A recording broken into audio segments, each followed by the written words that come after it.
नमस्कार. तर मग आज आपण बघूया काळ्या मसाल्यात गावरान पद्धतीने मटणाचं कालवण, जे चवीला अप्रतिम असतं. एकदा जरूर ट्राय करा या पद्धतीने मटणाचं कालवण. आता आपण आळणी शिजवून घेऊया. आळणीसाठी कांदा, कोथिंबीर आणि मटणाला हळद आणि मीठ लावून ठेवलेलं आहे मी. त्यामध्ये ॲड करूया, कुकरमध्ये आता ॲड करूया 2 पळी तेल. त्याच्यानंतर सगळ्यात प्रथम तर चरबी ॲड करा. चरबी पूर्णपणे तेलात फ्राय करून घ्या. चरबीमध्ये पण खूप तेल असतं. ते मसाले, तेजपत्ता, लाकूड,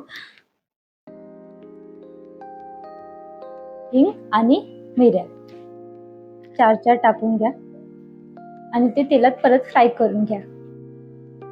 ह्याच्यानंतर ऍड करूया आपण आता कांदा. कांदा पण सोनेरी रंगापर्यंत तेलामध्ये फ्राय करून घ्या.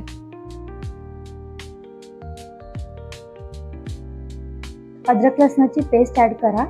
घरगुती जी फ्रेश ऍड करा, बाहेरून आणू नका.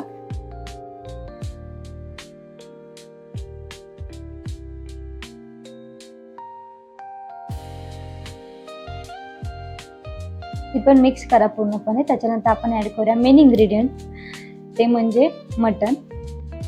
गॅस फास्टच ठेवा.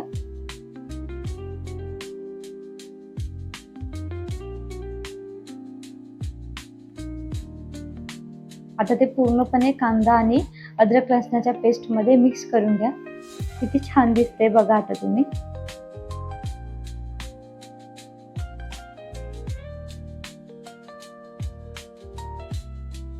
त्यामध्ये आता झाकण ठेवते मी, म्हणजे आतल्या त्याला तेल सुटेल. आता अशा पद्धतीने छानपणे तेल सुटलेलं आहे मटणाला. आता मी परत एकदा झाकण ठेवते आणि त्याच्यामध्ये अर्धा ग्लास पाणी टाकून घेते.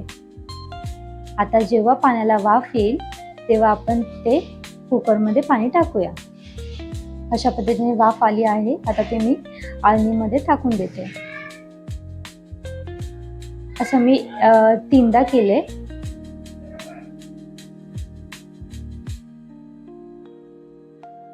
आता ह्याच्यामध्ये मी कोथिंबीर ऍड करते आणि झाकण लावून घेते.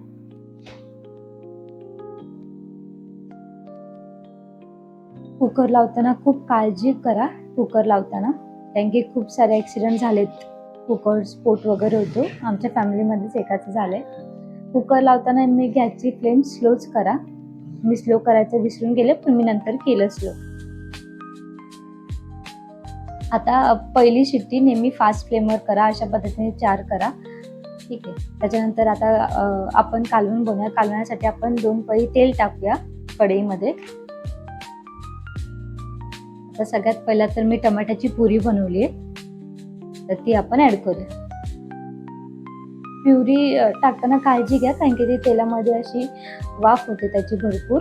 आता त्या प्युरीला तेल सुटेपर्यंत आपण ती शिजवून घेऊया तेलात. त्यासाठी आपण आता झाकण लावूया, म्हणजे जेणेकरून ते भिंतीला वगैरे उडणार नाही भिंतीवर. आता ते जेव्हापर्यंत शिजते तेव्हापर्यंत मी तुम्हाला मसाला सांगते. मी कांदा भाजून घेतला होता. त्यामध्ये मी खोबरं, कोथिंबीर आणि फुटाणे टाकलेत. आता मसाल्यामध्ये मी घरकुर मसाला, धना पावडर आणि काळा मसाला आणि काळ्या मसाल्याचं वाटण आणि कांदा लसूण मसाला ऍड केलाय. आता याला टमाट्याला तेल सुटले, बघू शकता तुम्ही. आपण आता पूर्णपणे ते मिक्स करून घेऊया.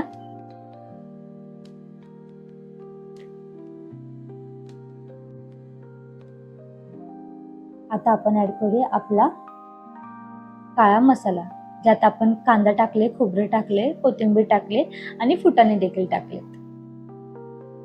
मिक्स करूया जेव्हापर्यंत त्याला तेल सुटत नाही. आता याच्यानंतर आपण ऍड करूया आपले मसाले, जे सुके आहेत. मसाला पण पूर्णपणे त्या ओल्या मसाल्यामध्ये मिक्स करून घ्या. आता ते मसाले टाकल्यानंतर खाली चिपकतात, त्याच्यामुळे तुम्ही थोडं आळणी रसा टाका, जेणेकरून ते मसाले करपणार नाही आणि आतल्या शिजतील आळणी रसामध्ये.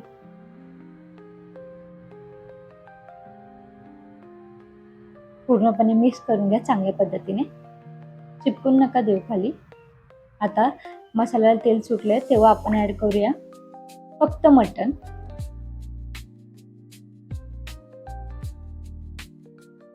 आणि ते पण मसाल्यामध्ये आपण मिक्स करून घेऊया. असे 2 मिनिटं मी असे मिक्स करत राहिले होते.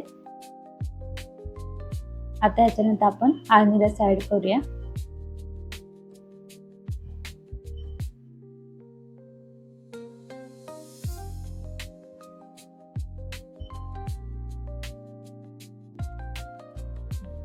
अशा पद्धतीने आपलं गावरान पद्धतीने झणझणीत काळ्या मसाल्यात मटणाचं कालवण रेडी आहे. तुम्ही जरूर ट्राय करा. हे बघा किती छान दिसतंय. आता याच्यामध्ये आपण